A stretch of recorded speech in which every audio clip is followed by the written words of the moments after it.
ਬਿਸਮਿਲ੍ਲਾਹਿਰਰਹਿਮਾਨਿਰਰਹੀਮ।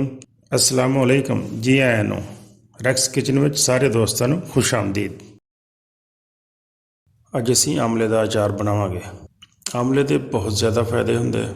ਆਮਲੇ ਦੇ ਵਿੱਚ vitamin C ਬਹੁਤ ਜ਼ਿਆਦਾ ਮਿਕਦਾਰ 'ਚ ਪਾਇਆ ਜਾਂਦਾ ਹੈ ਅਤੇ ਆਮਲਾ ਕੋਲੈਸਟਰੋਲ ਨੂੰ ਵੀ ਕਮ ਕਰਨ 'ਚ ਕਾਫੀ ਮਦਦ ਕਰਦਾ ਹੈ, ਬਲੱਡ ਪ੍ਰੈਸ਼ਰ ਨੂੰ ਵੀ ਕੰਟਰੋਲ ਕਰਦਾ ਹੈ।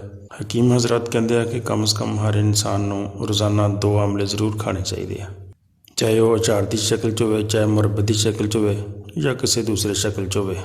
2 ਆਮਲੇ ਖਾਣ ਨਾਲ ਇਨਸ਼ਾਅੱਲਾ ਬਹੁਤ ਸਾਰੀਆਂ ਬਿਮਾਰੀਆਂ ਤੋਂ ਇਨਸਾਨ ਮਹਿਫੂਜ਼ ਰਹਿੰਦਾ ਹੈ। ਅਤੇ ਅੱਜ ਅਸੀਂ ਆਮਲੇ ਦਾ ਅਚਾਰ ਬਣਾਵਾਂਗੇ ਅਤੇ ਅਚਾਰ ਬਣਾਉਣਾ ਬਹੁਤ ਆਸਾਨ ਹੈ। ਅਚਾਰ ਬਣਾਉਣ ਦੇ ਕਈ ਤਰੀਕੇ ਅਤੇ ਮੈਂ ਅੱਜ ਫਰਾਈ ਕਰਕੇ ਆਮਲੇ ਦਾ ਅਚਾਰ ਬਣਾ ਰਿਹਾ। ਅਤੇ ਆਓ ਫਿਰ ਆਮਲੇ ਦਾ ਅਚਾਰ ਬਣਾਉਣਾ ਸ਼ੁਰੂ ਕਰੀਏ। ਆਮਲੇ ਨੂੰ ਅੱਛੀ ਤਰ੍ਹਾਂ ਧੋ ਲੈਣਾ ਹੈ, ਮਿੱਟੀ ਵਗੈਰਾ ਸਾਫ਼ ਕਰਕੇ ਅਤੇ ਚੰਗੀ ਤਰ੍ਹਾਂ ਖੁਸ਼ਕ ਕਰ ਲੈਣਾ। ਆਮਲੇ ਨੂੰ ਧੋ ਕੇ ਖੁਸ਼ਕ ਕਰਕੇ ਅਤੇ ਹੁਣ ਅਸੀਂ ਆਮਲੇ ਨੂੰ ਫਰਾਈ ਕਰਨਾ ਹੈ। ਕੜਾਹੀ ਦੇ ਵਿੱਚ ਸਰ੍ਹੋਂ ਦਾ ਤੇਲ ਪਾ ਲਓ।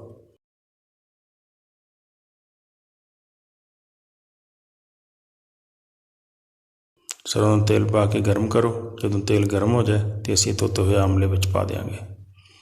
ਅੱਗ ਤੁਸੀਂ ਦਰਮਿਆਨੀ ਰੱਖਣੀ ਹੈ, ਹਲਕੀ ਅੱਗ 'ਤੇ ਇਹਨੂੰ ਪਕਾਉਣਾ ਸ਼ੁਰੂ ਕਰ ਦਿਓ। ਐਸਾ ਐਸਾ ਇਹਨੂੰ ਹਿਲਾਉਂਦੇ ਰਹੋ।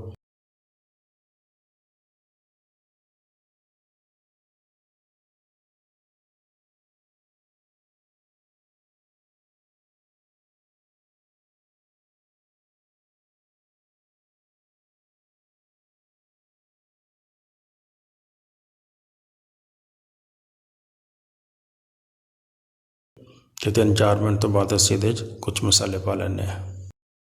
2 ਚਮਚ ਨਮਕ ਪਾ ਲਓ, 1 ਚਮਚ ਹਲਦੀ ਦਾ ਪਾ ਲਓ ਅਤੇ 2 ਚਮਚ ਹੀ ਨਾਲ ਕੁੱਟੀ ਹੋਈ ਮਿਰਚ ਦੇ ਪਾ ਲਓ। ਇਹਨਾਂ ਮਸਾਲਿਆਂ ਨੂੰ ਪਾ ਕੇ ਅੱਛੀ ਤਰ੍ਹਾਂ ਮਿਕਸ ਕਰ ਦਿਓ।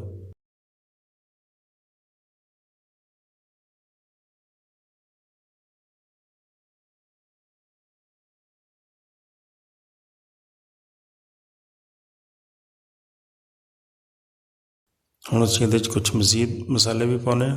1 ਚਮਚ ਧਨੀਏ ਦਾ ਅਸੀਂ ਦਾਦੜ ਕੀਤਾ ਹੋਇਆ ਪਾਵਾਂਗੇ ਅਤੇ 1 ਚਮਚ ਹੀ ਜ਼ੀਰੇ ਦਾ ਪਾ ਲੈਂਦੇ ਹਾਂ, ਉਹਨੂੰ ਵੀ ਇਸ ਤਰ੍ਹਾਂ ਹੀ ਦਾਦੜ ਜਿਹਾ ਕਰ ਲੈਣਾ। ਅਤੇ ਨਾਲ 1 ਚਮਚ ਸੌਂਫ ਦਾ ਪਾ ਲਓ, 1 ਚਮਚ ਮੇਥਿਆਂ ਦਾ ਪਾ ਲਓ ਅਤੇ 1 ਚਮਚ ਨਾਲ ਕਲਵੰਜੀ ਦਾ ਪਾ ਲਓ। ਸਾਰੇ ਮਸਾਲੇ ਪਾ ਕੇ ਅੱਛੀ ਤਰ੍ਹਾਂ ਹੱਲ ਕਰ ਦਿਓ, ਮਿਕਸ ਕਰ ਦਿਓ ਅਤੇ 2-3 ਮਿੰਟ ਅਸੀਂ ਇਹਨੂੰ ਹੋਰ ਫਰਾਈ ਕਰਾਂਗੇ। 2-3 ਮਿੰਟ ਬਾਅਦ ਅਸੀਂ ਆਮਲੇ ਨੂੰ ਚੈੱਕ ਕਰਦੇ ਹਾਂ। ਜਦੋਂ ਆਮਲੇ ਦੀਆਂ ਕਤਲੀਆਂ ਇਸ ਤਰ੍ਹਾਂ ਲੈਦਾ ਹੋ ਜਾਣ ਤਾਂ ਸਮਝੋ ਸਾਡੇ ਆਮਲੇ ਫਰਾਈ ਹੋ ਗਏ। ਹੁਣ ਅਸੀਂ ਚੁੱਲ੍ਹੇ ਨੂੰ ਬੰਦ ਕਰ ਦਿੰਦੇ ਹਾਂ ਅਤੇ ਇਹਨੂੰ ਠੰਡਾ ਹੋਣ ਦਿੰਦੇ ਹਾਂ। ਠੰਡਾ ਹੋਣ ਤੋਂ ਬਾਅਦ ਮਸਾਲੇ ਕਾਫੀ ਥੱਲੇ ਜਮ੍ਹਾਂ ਹੋ ਗਏ ਤਾਂ ਅਸੀਂ ਇਹਨੂੰ ਅੱਛੀ ਤਰ੍ਹਾਂ ਹਿਲਾ ਲੈਂਦੇ ਹਾਂ।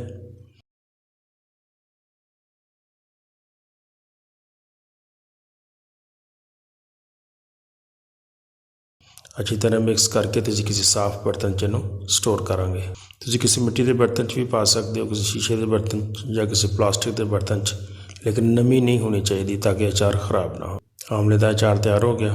ਮੇਰੀ ਵੀਡੀਓ ਨੂੰ ਪੂਰਾ ਦੇਖਣ ਦਾ ਬਹੁਤ ਸ਼ੁਕਰੀਆ। अस्सलाम वालेकुम।